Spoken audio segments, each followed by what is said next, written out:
Hi, Tony Selzer here. I got a real treat for the line. I mean, we have found one of those cutting edge guys that's out there, got his fingers, serial entrepreneur. He's got his fingers in a lot of different things affecting the life sciences space. Really the kind of a Seth Godin, if you will, of the life sciences space out of Jersey. And a Paisan, by the way, Michael DePalma with M3 Health and multiple other things, Brain Food. Michael, how'd you get into this game and start using innovation technology and these things off the ground to change the way we're taking drugs to market?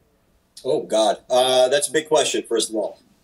As far as the Seth Godin thing, we share the same haircut. Other than that, I think he's a lot smarter than I am. Yeah. Great guy, though. How did I get involved in this? So innovation is just something that happens. It's something that you end up doing. It's who you are. It's essentially, it's intellectual curiosity. You look at something and you say, why is that way? What else can you do about it? And where else can I pull to see, are there other ideas that I can apply to this? It's a great book. Actually, I highly recommend everybody check it out, called Borrowing Brilliance by a guy by the name of David Gordon Murray. And David actually explores the process of innovation. He's literally a rocket scientist. The guy's a super genius. Wow. But read the book. It's fascinating how he talks about the synthesis of ideas, the process of ideation and iteration to create something new. And that's essentially what I apply to everything that I do. So M3 Health was, one of the first babies for that, right? I mean, that was where you were looking at, hey, the iPads come out. There's an opportunity to compress and to create efficiencies here for the human that's managing a process. But how did the idea germinate, right? How'd that happen? Yeah. Yeah, and so it actually happened due to sort of a challenge that nobody knew existed. So the way I generally tell the story is the iPad came out in April of 2010, right? And I've been a technologist for a long time, and that was the most disruptive technology I've ever seen come across the wire.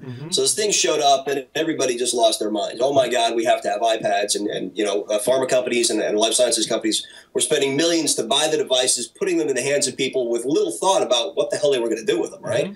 So we, like everybody else, did the same thing when the iPad came out. We built an app. Here it is, really cool, really shiny. We showed it to them, and they loved it. They said, "Can you build us another one?" Sure. So we built another one. Then we built another. We built another. And then we realized that there was a problem. And so you had to step back and realize the iPad was originally developed as a consumer device, right? It's designed for consumerization, right? So consumption of content. So, and from an architecture standpoint, everything that you do in iOS, the way that you build for that particular platform, everything needs to be singular in focus and function. It does one thing really, really well, hence the phrase, there's an app for that, right? So your email is one app, your calendar is another app, your browser is another app, etc., which is brilliant. I get it. The challenge became, if I'm an enterprise user, if I'm somebody in the field, if I'm a mobile rep, for example, in pharma, I may need access to 20 or 30 different things in any given direction at any given time. And that's where things started to be challenging, because I can't have 20 apps and say, hold on, let me find that for you. You don't have that kind of time.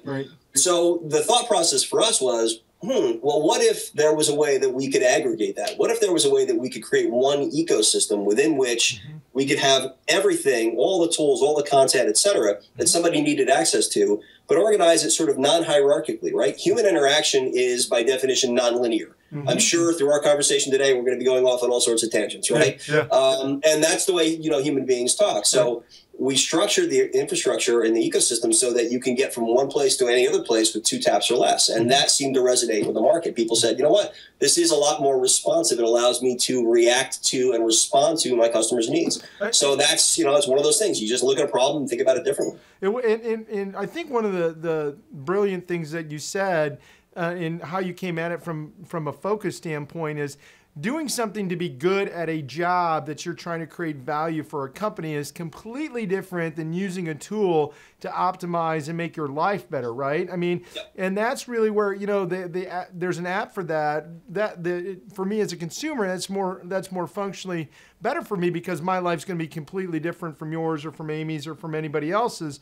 But if you've got a job and you have an expected result and a KPI that somebody's trying to hit, that app probably needs to be optimized and customized for that KPI or that result that somebody's trying to create, and they need to interact with it in a way that's optimal for them, but the same disciplines will be there, right? And I think that's... But that's true, but some of that is teaching to the test, right? So you have to be careful with those metrics and those KPIs because it's a self-fulfilling prophecy.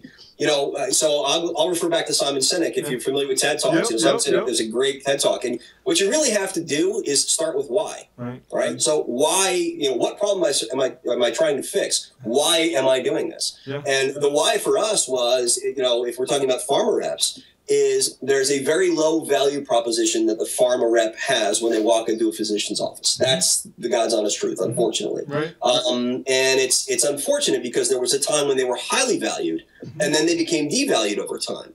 So the question became, well, how can you create a higher value proposition for that person? What can we enable them with so that they can respond to the types of things that their customers are asking for?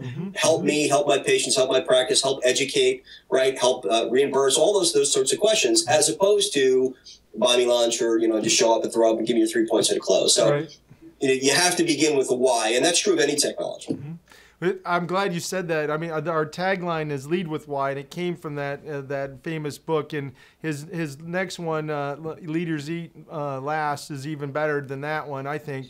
But it's like, you know, one of the things that the intersection there is that balance and understanding that why gives you, right? When you start there, you're able to evolve out and to keep the foundation. I think that's now you spawn that into other things. And you told this great story to me, and I'd like to just hit the high points on brain food. So because really, you know, we have a saying that stop selling, start teaching. And you're kind of doing that content marketing with brain food yourself, teaching the market how to use innovation, how ideas can collide to create new solutions. Talk to me a little bit about that. Yeah, so it's actually challenging the market. So I've been in pharma for a long time. Don't hold it against me. But pharma is an echo chamber. We joke around that. We say that all the time. It's a lot of the same people having the same conversations year over year over year, and that's unfortunate. And that's, you know, part of the stagnation that you refer to is some of that. Some of that is fear. Some of that is regulatory concerns. I mean, there's a lot of issues for it, obviously. But it's fun to disrupt. It's fun to poke at that and ask the question, why? You know, why do we do things this way? What if? And so I was speaking at a pharma conference a couple years ago. And a gentleman walked in, there was a green room for speakers. A gentleman walked in, grabbed a cup of coffee, introduced himself. His name was Richie Eduardo, and Richie was new to the industry. He came out of Wall Street, super, super brilliant guy. And I had just returned from TED Med. And because I had just returned from TED Med, I was angry. And the reason I was angry was I'm in a room with 1,600 of the smartest people on the planet who are changing lives. And I was sitting, you know, and you're sitting there going, I'm not doing enough. So Richie and I got into this incredibly animated conversation about, you know, what the future of health and healthcare might be. And by the way, I distinguish between those two. You know, by design, health and healthcare are not the same thing. We often confuse that. The way Brain Food got started is really you came out back from TED Med, and you came back angry. And I want to hit that point because I got into this. I came from technology into this space.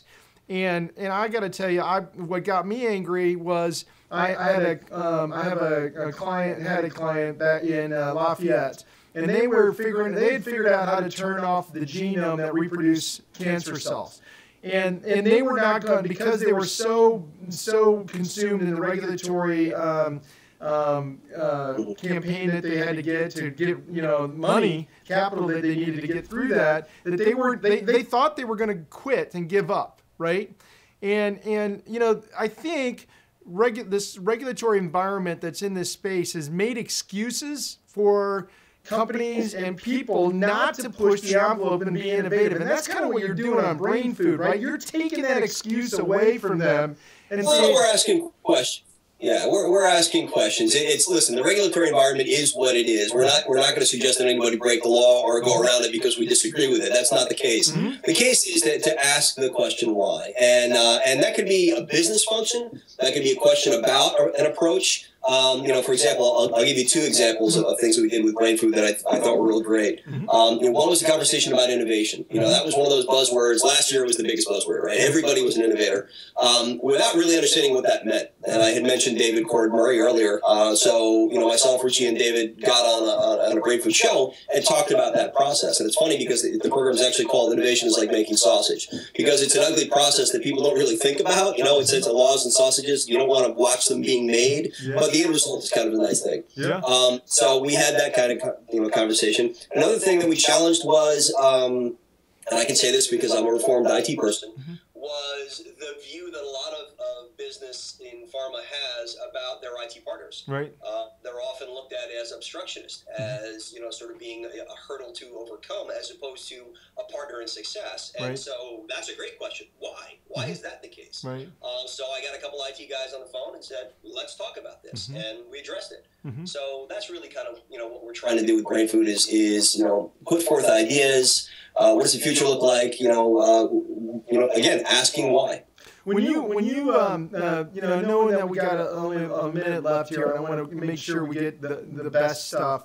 What is the one thing that you want to tell anybody in this industry that you just want them to know is the key to start down this path of learning how to use why to change their, the way they're thinking, the boxes that they're thinking in, to get out of there? How do you push them out of that envelope? They have to challenge everything. I mean, you really have to ask that question of everything you do. I mean, we have process after process after process. And again, from a regulatory standpoint, we have to. I get that. It's part of our industry. That does not mean, however, that we have to just kind of be sheep about it. It means that we can continue to ask the question, well, is this the best way? Or, what's my ultimate goal? What am I trying to achieve? And are there other ways to get there? Listen, if you don't have a plan, any road will get you there, right? And that's the whole idea. So, the way we sit down with folks is we'll sit down with them and ask them, what is it that you're trying to do? What is it that you ultimately want to achieve? If you can ask that question, I think you'll be surprised by the answers that you'll end up with. The power is in the question, isn't it? Yeah, I agree.